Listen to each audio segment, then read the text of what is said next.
Karon atong hisgutan ang pagkumpisal sa pare. Usa kini ka sakramento sa atong simbahan nga importante usab para sa atong kaluwasan. So, ani ang pagpanudlo sa Santa Iglesia. Ang Santa Iglesia nagtudlo nga si Kristo nagtukod sa sakramento sa pagkumpisal aron ang sala nga human sa bunyag mapasaylo pinaagi sa absolusyon nga ihatag sa pare. Ang Santa Iglesia nagtudlo pagayod nga gikinahanglan ang pagkumpisal sa mga mortal sin o dagko nga mga sala. Ang mga gagmay nga sala mahimo nga mapasaylo gawas sa kumpisalan, pinaagi sa paghimong paghinulsol, apan makaayo usab ang pagsugid bisan sa gagmayng mga sala. Ang Santa Iglesia nagsugo nga ang matuohon kinahanglan mo kumpisal labing minus kausa sa usa ka tuig labi na panahon sa Kwaresma. Adunay mga pagsupak karon ang atong mga kaigsuonan sa laing mga tinuohan. Ug ani usa niini nga pagsupak mao kini. Ang sala adto isugid direkta sa Dios ug dili na kinahanglan nga ipaagi pa sa pare. Busa isugid ang inyong mga sala ngadto sa Ginoo. Esdras 10:11. Ang ikaduhang pagsupak, si David nga midirekta sa Dios napasaylo. Nagaingon, gisugid ko kini sa Ginoo ug gipasaylo niya ang tanan kong mga kalapasan. Salmo 32:5. Ang ikatulong pagsupak, si Juan miingon, apan kung isugid nato sa Dios ang atong mga sala, tumanon niya ang iyang mga saad ug buhaton ang matarong ug mupasaylo gayod sa tanantang mga sala ug mahinlo sa tanantang mga kalapasan. Unang Juan 1:9. Busa direkta ngadto sa Dios ang pagsugid. Pagsupak 4. Si Jesus mingon, umari kamo kanako kamong tanan nga gikapuyan. Mateo 11:28. Wala siya moingon nga moadto sa pare. Pagsupak 5. Giingon usab, walay tao nga makapasaylog sala kundili ang Dios lamang. Marcos 2:7. Busa tungod kay ang pare tao man dili makapasaylog sala. Ikaunom nga pagsupak, ang pare makasasala usab ug kadtong hugaw dili makahinlo. Nagaingon, unsaon mo man pag-ingon sa imong isig katawo, abi kuhaon ko kanang imong puling nga anaa may truso sa imong mata. Mateo 7:4. Ikapitong pagsupak, kanang giingon sa Juan 20:22-23, dili ka nagahom sa pagpasaylo, kung dili sama ka na sa giingon ni Jesus. Pag pinasaylo ay kamo, aron pasayloon kamo sa inyong amahan nga tuwa sa langit. Mateo 18:35. Pagsupak 8. Ang mga apostolis wala suguan ni Jesus aron sila mamasaylog sala, kun dili sa pagsangyaw sa pagkapasayloan sa mga sala niadtong maghinulsol ug mutuo. Ana ka na mabasa sa Lucas 24:47. Mga kaigsunan, mao katong pipila ka mga pangutana or ang mga aligasyon gikan sa lain natong mga igsoon na nasa laing pondo. O karon ani ang mga tubag.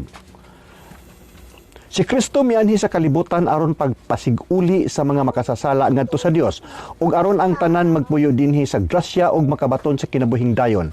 Ang anghel mipahibalo ni Jose, nganli siya gisos kay luwason niya ang iyang katawhan sa ilang mga sala. Mateo 1:21. Si Jesus miingon, kay wala ako moanhi aron pagtawag sa mga matarong kundi sa mga makasasala. Mateo 9:13. Sa dinhi pa siya sa kalibutan, si Jesus nagpasaylog sala. Siya miingon sa paralitiko, anak, gipasaylo na ang imong mga sala. So, pruiba na nga si Kristo mismo unang-una nagpasaylo na siya og mga sala sa mga tao. Aron mapadayon sa iyang buluhaton, si Jesus nagpili og mga tao nga iyang gihatagan sa kagahuman sa pagpanudlo, sa pagbalaan ug sa pagdumala sa iyang panon. Ana sa Mateo 28:20, gitugyan ni Jesus ang iyang misyon ngadto kanila. Ingon nga gipadala ako sa amahan, ako usab nagpadala kaninyo. So adunay authority sa pagpadala ni Jesus ngadto sa iyang mga tao. Gahom o katungod ni Kristo iyang gipaambit ngadto sa iyang mga sumusunod. O kini sila gisuluban ni Jesus sa gahom sa pagpasaylo og sala. Matud pa niya, dawatan ninyo ang Espiritu Santo. Kung pasayloon ninyo ang mga sala sa mga tao, gipasaylo kini. Kung ang ilang mga sala dili ninyo pasayloon, dili usab kini pasayloon. Juan 20:22 ngadto sa 23. Aduna nay misyon ang mga tao, ang mga alagad ni Kristo nga tagaan sila katungod sa pagpasaylo og sala ngadto sa mga tao. Ang maong gahom sa pagpasaylo og sala dili usa ka personal nga gasa o karisma kundili usa ka gahom o katungdanan nga gibutang ni Hesus sa iyang mga iglesia busa ang maong ministeryo nahipasa usab ngadto sa mga sumusunod sa mga apostoles nga mao ang mga kaobispuhan ug mga kaparian. So gikan sa unang panahon sa pagpili ni Kristo, mikanat kini ang maong gahom nagpabilin hangtod na sa mga bag-ong henerasyon nga mga kaparian ug mga obispo. Ang pagsugid sa sala ngadto sa pinadala sa Dios, usa ka naandang buluhaton sa katawhan sa Dios isip timaan sa iyang paghinulsol. Ang Dios nagsugo. Magsugid sila sa ilang mga sala nga nahimo. Numeros 5:7. Si Josue miingon kang akan, anak ko, isugid ang kamatuoran dinhi sa tubangan sa Ginoo ug tug-ani ako sa pagbuhat mo. Ayaw kini itago gikan kanako. Si Saul misugid sa iyang sala ngadto ni Samuel.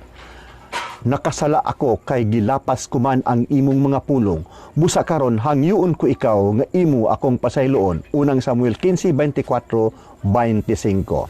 Si David mingon kang Natan, nakasala ako sa Ginoo ug giingnan ni Natan si David. Gipasaylo usab sa Ginoo ang imong sala. Ikaduhang Samuel 12:13 ngadto sa 14. Sa basahon sa Ecclesiastes, gihatagan kitag tambag unsaon pagbatug kalinaw ug paglikay sa kasuko sa Dios. Ayaw itugot nga ang imong mga pulong makaangin kanimo sa pagpakasala. Busa isugid kini sa pari sa Dios nga dili mo tuyo ang pagbuhat sa ingon. So ang Dios nagsugo nga isugid kini sa pari sa Dios. Diha sa bagong tugon ang katawhan misugid sa ilang mga sala ngadto kang Juan Bautista. Nagaingon, gisugid nila ang ilang mga sala. Mateo 3:6. Dunay mga tawo nga misugid sa ilang mga sala ngadto sa mga apostoles. Matud pa, daghang mga magtutuo nga bot og sa dayag misugid nga nang salamangka sila kaniadto. Buhat 19:18. Maayo nga atong isgutan ang kaayuhan nga atong madawat gikan niining mga sakramento. Sa pagtukod ni Kristo niini, iyang gitubag ang kinahanglan sa katawhan. Nasayod siya nga kitang tao mangita gayud og timaan nga nadawat man nato ang pasaylo nga atong gitinguha og kini mao ang timaan iyang gihatag kanato diha sa kumpisalanan pinaagi sa absolusyon nga ihatag sa pare. Buot usab kita ilikay ni Kristo gikan sa atong tawhanong kahuyang. Kung kinahanglan una nga susihon nato ang atong konsensya og atong hinumduman sa tinagsatag sa ang mga sala nga atong nahimo, kapila kahigayon nato kini nabuhat ug ang mga sirkumstansya nga nagpakagrabi niini malikay kita sa taphaw lamang nga paghinulsol.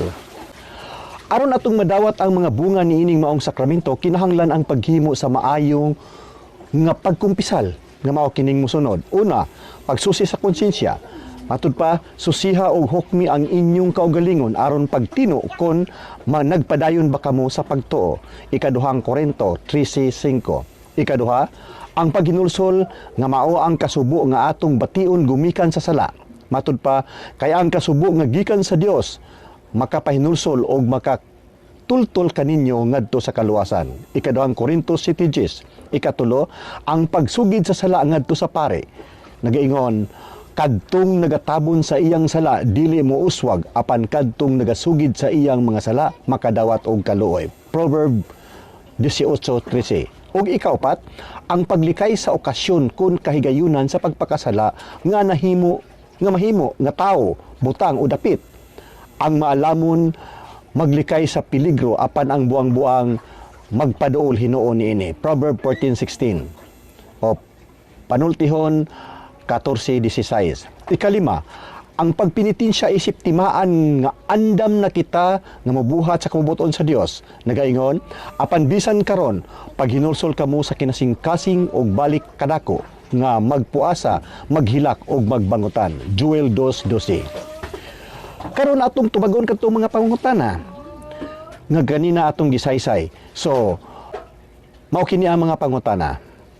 Number 1 nga pangutana, ang sala adto isugid direkta sa Dios ug dili na kinahanglan nga ipaagi pa sa pare.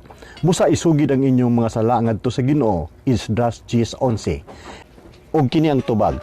Sa daang tugon wala pa tukuran ni Hesus ang sakramento sa pagkumpisal, busa ang mga tawo nga nakahimog dagkong sala mapasaylo pinaagi sa ilang paghinulsol. Ezekiel 18:21-23. Apan ang hingpit nga pagpadayag sa Dios sa iyang kaugalingon, iyang gihimo pinaagi ni Hesus nga nagtukod niining maong sakramento sa iyang pag-abot diha sa bag-ong tugon. Juan 20:22-23. Ikaduhang tubag, aniya ang pangutana. Si David nga midirekta sa Dios napasaylo. Nagaingon, gisugid ko kini sa Ginoo ug gipasaylo niya ang tanan kong mga kalapasan. Salmo 32:5. O ganyang tubag, ang gipasabot dinhi mao ang pag-angkon ni David nga siya nakasala at tubangan sa Ginoo. Apan dili sabton nga ang Dios atong sugiran sa tinagsatagsa sa atong mga sala. Kay ang tanan natong kasalanan wala matago gikan kaniya. Salmo 69:5.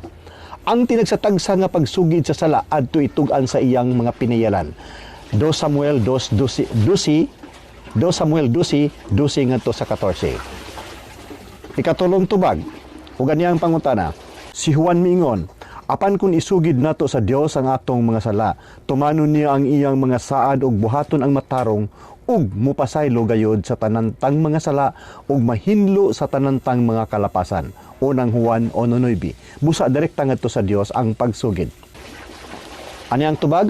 Wala kini magpasabot nga moderetso na lang kumpisal ngadto sa Dios tungod kay kun ingnon ni ana mahimong walay kapuslanan ang gahom sa pagpasaylog sala sa mga tawo nga gihatag ni Kristo ngadto sa iyang mga apostoles.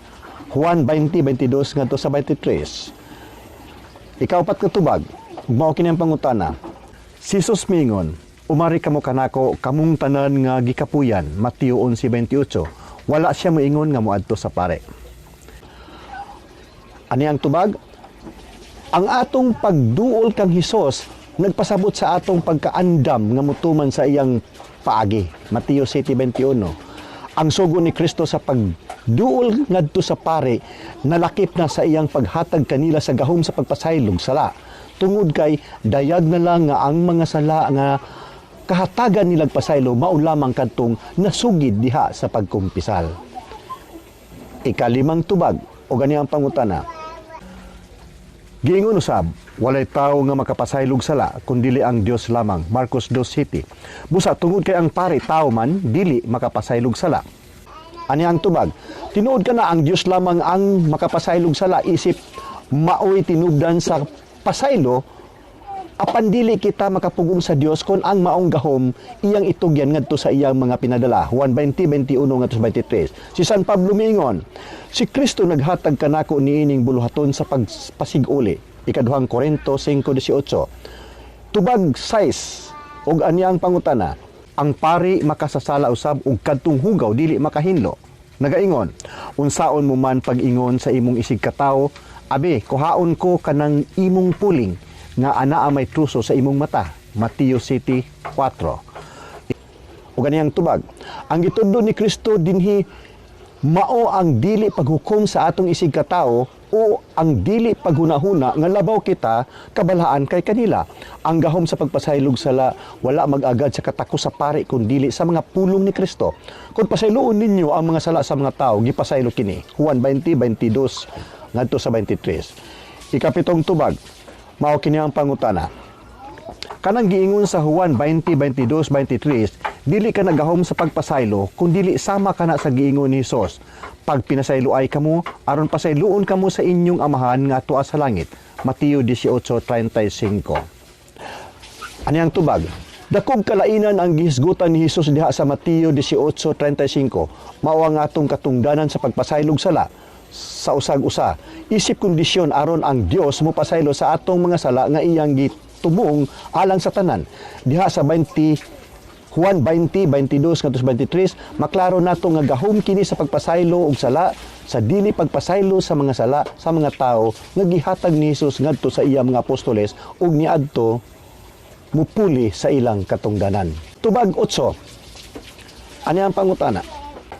Ang mga apostoles wala suguan ni Hesus aron sila mamasaylog sala kundili sa pagsangyaw sa pagkapasayloan sa mga sala niadtong maghinulsol ug mutuo. Ana ka na mabasa sa Lucas 24:47. Ani ang tubag? Dili mahitabo nga si Jesus muhatag sa iyang mga apostoles sa gahom sa pagpasaylog sala kung maoy iyang kabubuton nga dili kini nila gamiton o dili bakaha sa naandan nga paagi ang tao makadawat sa iyang pasaylo. Kung sila mo direkta ngadto kaniya, ang pagsangyaw mahitungod sa kapasayloan sa sala naglangkob ni adtong gihimo nga pagtubos ni Kristo kanato pinaagi sa iyang kamatayon didto sa cross ug sa iyang paghatag sa gahom sa pagpasaylog sala ngadto sa iyang mga apostoles human siya mabanaw.